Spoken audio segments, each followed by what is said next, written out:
नमस्कार बंधुरा प्रतिदिनेर मतोई आरेकटा mini blog निये तोमादेर सामने आबार हाजिर हये गियेछि। तो देखो घुम थेके उठेछि आज के 4टेर समय। तो घुम थेके उठेई चले गेछि रान्नाघरे, कारण हाजबैंड बेरोबे भोरबेला। तो सेई जोन्नो देखो रान्ना चापिये दियेछि, एदिके रुटी करे नियेछि, एदिके देखो भाजाटाओ चापिये दियेछि, फुलको फुलको रुटी और भाजा। तो बोललो खाबो, ता सेई जोन्नो परिवेशन करे दियेछिलाम।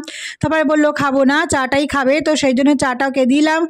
और एटा देखो टिफिन बक्से टिफिन पैक करे दिये दिচ্ছি, कारण एटा ओर जोन्नोई करेछि। तो सेई जोन्नो तो देखो टिफिन पैक करा हो गेছে আমার, তো ওকে দিয়ে দেবো, বেরিয়ে যাবে।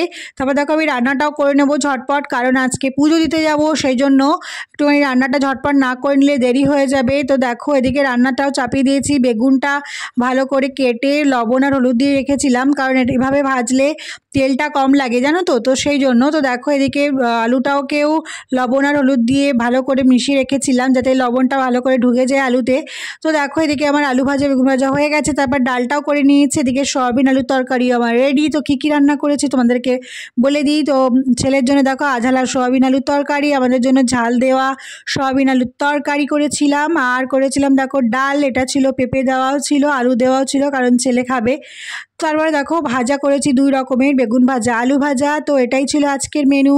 কেমন হয়েছে অবশ্যই কমেন্ট করে জানিও। এদিকে দেখো আমি একটুখানি সাবু ভিজিয়ে দিলাম, কারণ আজকে উপোস করেছি। তো সাবু খাবো, বিশেষ কিছু করব না আমার জন্য দুপুরবেলা, রাত্রেবেলা করব যাই খাই লুচি বা পরোটা, কারণ রুটি তো খাওয়া যাবে না। তো যাই হোক দেখো একটুখানি তখন 8:30 বাজে। তো আমার সব কমপ্লিট হয়ে গেছে। তো এবার ছেলেকে তুলবো, উনি উঠবেন। তো দেখো এদিকে আমি স্নানও করে নিয়েছি ঝটপট করে।